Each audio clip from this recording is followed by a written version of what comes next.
Bonjour mesdames et messieurs et bienvenue dans cette édition. Commençons ce journal par la Poste de Côte d'Ivoire qui innove. Un nouveau produit est né pour révolutionner le courrier express. On en sait plus avec Marina Atta et Jean-Louis Gbangbo. C'est le nouveau produit qui va donner plus de dynamisme au service du courrier express en Côte d'Ivoire. Poste Express s'adresse à la fois aux entreprises et aux particuliers. Une révolution dans le secteur selon les responsables de la Poste de Côte d'Ivoire. C'est vraiment un nouveau départ pour nous en matière de courrier, de paquets, de colis et de logistique en gros. La Poste de Côte d'Ivoire s'est attachée les services d'une firme internationale spécialisée dans le courrier express avec comme atout majeur la célérité dans la collecte, l'acheminement et la distribution. Avec Poste Express, la Poste de Côte d'Ivoire s'engage dans l'innovation et affiche sa volonté de reconquérir sa place de leader perdu dans la distribution du courrier. Pour le gouvernement qui veut faire de 2015 l'année de la Poste, Poste Express marque le renouveau de la Poste de Côte d'Ivoire. Nous engageons la Poste de Côte d'Ivoire à continuer sur sa lancée. Et nous espérons voir très bientôt le lancement d'autres produits, tous d'avant-garde, et à même de créer irréversiblement les ferments d'une poste véritablement nouvelle et désormais performante pour le service des populations et des entreprises ivoiriennes. Le nouveau produit Poste Express intègre la stratégie de redressement que la Poste de Côte d'Ivoire a mise sur pied depuis quelques mois pour redorer son blason. Vous vous en êtes certainement rendu compte, le reportage de Marina Atta et Jean-Louis Gbangbo était commenté pour vous par Eugène Atoubé. Le gouvernement reconforte les populations déplacées. Souvenez-vous, dans la nuit du vendredi 9 au samedi 10 janvier dernier, les positions des FRCI basées dans la zone de Grabo au sud-ouest de la Côte d'Ivoire ont été attaquées. Ces attaques ont occasionné un déplacement massif des populations environnantes. Ce sont donc près de 3000 personnes qui se sont réfugiés dans la sous-préfecture d'Olodio, dans le département de Tabou. Ayant tout abandonné, le gouvernement leur apporte donc réconfort à travers vivres et non-vivres d'une valeur de 10 millions de francs CFA. Le gouvernement promet également de tout mettre en œuvre pour que ces populations retournent chez elles très rapidement et dans la quiétude. Le reportage est signé Eve Boué, notre envoyé spécial dans la région. Vivre au milieu des casséroles et autres ustensiles, c'est désormais le quotidien de cette mère de 6 enfants depuis la sombre nuit du vendredi 9 au samedi 10 janvier dernier, nuit au cours de laquelle son village d'Ayoké a été attaqué. Se déplacer comme ça, c'est trop fort. Ça fait mal aussi. Toi qui avais un chez toi et puis aujourd'hui tu es quelque part. C'est trop le problème, quoi. La maison dans laquelle on se trouve, on est tellement encombrés. Ils sont environ 3000 réfugiés à Olodio, une sous-préfecture du département de Tabou. Venus des villages d'Ayoké, Irato, Tapé 1, Tapé 2 et C. Aujourd'hui, le seul souhait, la paix dans leur zone. Ici, on est venu. Donc, c'est les humains. Les gens rentrent là-bas et puis disent qu'il y a d'autres. Les gens de derrière l'eau et viennent. Nous aussi, on a peur de rentrer là-bas. Donc il n'y a pas manger, nous tous, on est là pour dormir dans le froid. Nous voulons que le gouvernement nous aide à ce que la paix revienne, afin que nous puissions repartir, rejoindre, comment on appelle ça là, nos plantations. Dans un élan de solidarité, une délégation du ministère de la Solidarité, de la Famille, de la Femme et de l'Enfant s'est rendue à Olodio. Remise symbolique de vivres, non-vivres et numéraires, puis visite dans les camps pour toucher du doigt les réalités des déplacés. Le président de la République, le chef de l'État veille à toutes ces choses-là. Des choses sont en train d'être faites, des choses se feront pour que vraiment la paix revienne dans cette région de la Côte d'Ivoire. Pour l'heure, la situation est au calme. Ultime souhait des populations, retourner chez elles au plus tôt. Hier, dimanche, aux environs de 12 heures, un feu a embrasé une partie de l'hôpital général d'Abobo Sud et plusieurs magasins alentours. Le feu serait parti d'un court-circuit dans l'un des magasins. Aucune perte en vie humaine n'a été enregistrée, mais des dégâts ont été enregistrés. Par contre, des millions de francs de marchandises et de matériel hospitalier ont été détruits. Reportage Godefroy Okambawa par Kassoro Kone. Un dimanche peu ordinaire pour les commerçants du marché Abobo CIE et les agents de santé de l'hôpital général d'Abobo Sud. Un feu s'est déclenché dans l'un des magasins situés alentour de cet hôpital. Bilan, des tonnes de marchandises détruites. J'étais couché dedans, je suis sorti, je n'ai rien compris, tout en train de prendre le feu. On ne pouvait rien faire encore, tout est brûlé là. C'est tellement beaucoup, c'est des millions on a perdu ici. Tout est brûlé, c'est un peu sommaire. Je viens trouver que les gens enlevés aussi. Il y a aussi ce qui est brûlé. Des flammes qui se sont étendues jusqu'à l'hôpital général d'Abobo Sud. La buanderie est partie en fumée, donc heureusement encore que le bloc n'a pas été atteint. Imaginez-vous si on avait un malade qui était en train d'être opéré, je ne sais pas ce qu'on allait faire. Heureusement, avec le personnel qui était de garde, les jeunes d'Abobo, ils ont pu sauver tout le matériel que vous voyez. Alertés, les sapeurs-pompiers militaires de l'Indénié ont réussi à circonscrire le feu. C'est un feu qui concernait 13 baraques à usage de magasins et la buanderie de cet hôpital. Nous avons pu circonscrire le feu aux environs de 13 heures. Les commerçants installés autour de l'hôpital sont indexés par les responsables de l'hôpital. Leur démarche auprès de la mairie en vue de les déguerpir est restée vaine. Les autorités municipales donnent les raisons. Le marché a été construit au moment où l'hôpital avait été construit. C'est peut-être que le développement du marché qui a touché l'hôpital, nous allons faire l'effort nécessaire pour pouvoir au moins régler ce problème-là définitivement. Selon les témoignages recueillis sur place, l'incendie serait causé par des branchements anarchiques des fils électriques. Heureusement, aucune perte en vie humaine n'a été enregistrée. À Cocody, Riviera 2, Alpha Blondy, la star internationale du reggae, vient de voir une partie de sa résidence démolie. Et la raison, le bâtiment serait construit sur des canaux d'évacuation. Les détails avec Serge Coléa. Joël Mel est couturier à la Riviera 2 dans la commune de Cocody. L'immeuble abritant son atelier est contigu à la résidence de l'artiste Alpha Blondy, dont un pan entier de la résidence obstruait depuis quelques années déjà le passage de l'eau, faisant du quartier une zone d'inondation avec son cortège de désagréments et de dégâts matériels. Je suis très heureux ce matin de constater ces travaux qui sont en train d'être faits parce que depuis plusieurs années, nous vivons une situation vraiment très amère. Et en tant que couturier, nous avons des problèmes pour recevoir nos clients. Comme lui, Nguessan Mathieu, un vieil habitant de la cité, se souvient des nuits d'angoisse pendant la saison des pluies. Tous nos frères et sœurs qui habitent tout à côté là, on ne peut pas dire qu'ils ont une maison.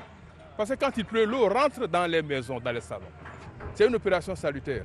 Au grand soulagement des riverains, l'ONAD, l'Office national de l'assainissement et du drainage, a tout simplement procédé à la démolition de l'annexe de la résidence de l'artiste où se trouvait notamment son studio d'enregistrement. L'ONAD note avec satisfaction la collaboration du reggaeman qui n'a opposé aucune résistance. Cette opération a démarré effectivement sa phase pratique au mois d'août. Et ça s'étend sur toutes les communes d'Abidjan. Mais en ce qui concerne particulièrement le site sur lequel nous sommes, qui est à proximité de la maison de l'artiste Alpha Blondy, il se trouve que l'artiste a fait une annexe à son bâtiment, une annexe qui fait 70 mètres de long sur 7 mètres de large, qui a été construit sur un ouvrage de drainage. C'est un ouvrage qui sert à évacuer les eaux de ruissellement qui viennent de la digue de Bonoumé. Des chantiers sont en cours afin de réaliser un ouvrage d'assainissement qui partira de la Riviera Bonoumé au village d'Anono en passant par la résidence d'Alpha Blondy. Il s'agit pour le gouvernement de tout mettre en œuvre pour protéger les populations et leurs biens des inondations. La cérémonie de lancement de l'annuaire du tourisme de la Côte d'Ivoire s'est déroulée jeudi dernier au plateau à Côte d'Ivoire Tourisme. L'objectif de cet annuaire est de soutenir le développement du tourisme ivoirien car l'annuaire est le premier document recherché par un touriste pour tous ses besoins d'hébergement et de distraction. Patricia Omouetia. Présenter la Côte d'Ivoire dans toute sa diversité, son histoire, son paysage et son riche patrimoine culturel. C'est tout le sens de l'annuaire du tourisme ivoirien, un document unique qui renferme l'ensemble des informations du secteur. L'annuaire du tourisme ivoirien est édité par une structure de la place en partenariat avec l'Office national du tourisme. C'est un outil qui va présenter toutes les offres touristiques de Côte d'Ivoire pour permettre aux touristes qui viendront en Côte d'Ivoire de voir toute notre richesse, la diversité touristique qu'il y a dans le pays et bien entendu les opérateurs qui sont listés qui pourraient éventuellement choisir pour leurs prestations. Cet annuaire sert surtout à l'information et à la communication. D'abord pour les Ivoiriens, ils doivent s'approprier cet annuaire pour faire découvrir ou chercher à découvrir que les fêtes des générations. C'est pour ça que nous voulons pérenniser aussi avec les opérateurs économiques qui font des manifestations. Il faut garder vos dates parce qu'une fois que vous êtes dans l'annuaire, le touriste ivoirien ou international va en fonction des dates choisir ses vacances ou ses possibilités de visite. L'annuaire du tourisme de la Côte d'Ivoire est un ouvrage en anglais et en français distribué gratuitement à travers un large réseau de diffusion tant au plan national qu'international. Conformément aux objectifs du PND 2012-2015 et de la politique générale du tourisme, le gouvernement envisage de faire de l'activité touristique un facteur majeur de développement économique et social avec un flux touristique avoisinant 2 millions de visiteurs à l'horizon 2030. La journée de dimanche a également été marquée par une nouvelle incursion de Boko Haram au nord du Cameroun. Des centaines de combattants du groupe islamiste ont attaqué 2 villages proches de la ville de Mokolo dans la région de l'extrême nord. Ils ont réussi à enlever des dizaines d'otages. L'attaque a fait 3 morts et les 2 villages ont été complètement détruits. C'est pour tenter de mettre fin aux violences commises par la secte islamiste que l'armée tchadienne vient prêter main forte au gouvernement nigérian et camerounais. 400 véhicules militaires précédés par des hélicoptères de combat. Destination le Cameroun. L'armée tchadienne va en guerre contre Boko Haram. Le président Idriss Déby Itno engage son armée à combattre les terroristes qui tuent, pillent, violent et volent depuis une décennie au Nigeria et au Cameroun, 2 pays voisins du Tchad. Ce sont des hommes et des femmes qui meurent, des enfants qui meurent. Nous ne pouvons pas rester indifférents à ce qui se passe. Le Tchad n'est pas indifférent à la souffrance des Nigérians et des Camerounais. Il doit en être de même pour tous. Idriss Déby lance un appel à la solidarité africaine. Il appelle tous les pays à s'engager dans cette bataille. À tous les continents africains, les pays du continent africain,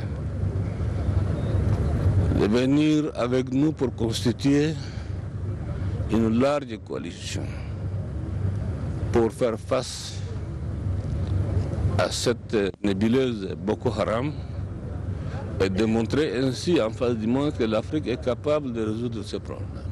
L'envoi de troupes tchadiennes au Cameroun a été salué à N'Djamena samedi.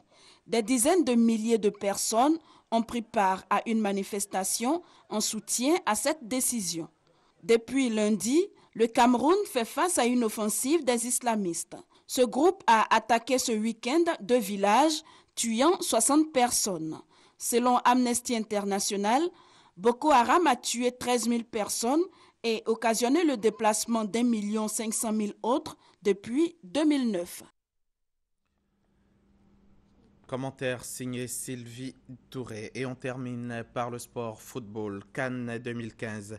Pour la 2e journée, les 2 matchs se sont soldés par des nuls. Après donc le match nul de l'après-midi entre la Zambie et la RD Congo, 1 but partout, la Tunisie et le Cap-Vert s'affrontaient avec la perspective de prendre en cas de victoire la première place du groupe B de cette Cannes 2015. Malheureusement, une récompense qui n'a finalement pas suffi à motiver un potentiel vainqueur. Les 45 premières minutes ont donné beaucoup de leçons aux Congolais qui ont payé cash leur manque de concentration dès l'entame de la rencontre. Sous une sortie du portier congolais Robert Kidiaba, bien réceptionné par l'attaquant Jiven Singuluma, la Zambie s'offre pour l'heure le but le plus rapide de cette 30e édition de la CAN. Les léopards cueillis à froid tentent de réagir. Avec des élèves comme Kalaba, Singuluma, le Congo a du mal à ressortir le ballon dans les couloirs, une de leurs spécialités. À la mi-temps, l'affiche reste inchangée. 1-0 pour la Zambie. Pris par surprise en première période, les léopards sont réveillés et dominent le match. Match relancé avec ce but de la RDC sur une frappe de Yannick Bolassier du milieu du terrain. Zambie 1, RDC 1. Score justifié pour deux équipes qui ont produit un très bon jeu. Et c'est parti pour 90 minutes de saut Tunisie-Cap-Vert avec les Cap-Verdiens qui récupèrent le ballon. Coup franc rentrant, coup franc ouvert. Attention, bien joué. Sur le poteau. Oh là là, les Tunisiens étaient complètement abattus. Le ballon toujours dans les pieds des Cap-Verdiens. Et le centre. Et le ballon qui repousse en corner. Oh oui, quelle c'était réaction. une frappe peu en centre, mais pour l'instant, une grosse occasion. Oh, il est passé. Il est passé. Elle donne. Attention, ils sont à deux. droite, à gauche. Oh, bien donné. Oh, bel arrêt aussi. Trop sur le gardien. Oh, le grand pont de c'est bien joué ça. Giannini. Eldon, qui va donner. C'est bien joué. Kouka, peut-être Kouka. Oh, la défense. Accroché de trop. Et tiens, l'occasion encore une fois pour les Cap-Verdiens. Là, c'est sans danger. Oh, là-bas, transversale. Et le gardien. Et le ballon. On avait sifflé, l'arbitre avait sifflé. Il s'est fait une charge sur le gardien. Elle a gardé le ballon, c'est ce dont ils ont besoin. Attention, ce peut-être départ pour Vertudisco. Le Vertudisco. Il est signé Akaïch, il est signé Monser sur ce ballon. C'est au fond, en force, au-dessus du gardien. Ouais, quasiment imparable. Donc Eldon remet les deux équipes à égalité. Voilà, le match est complètement relancé. Il n'y a ni vainqueur ni vaincu, c'est le football qui a gagné plus tôt. Vous l'avez vu donc, Zambie, RD Congo, un but partout, Tunisie et Cap-Vert, un but partout. Fin de ce journal, bon début de semaine sur RTI1 et RTI.ci.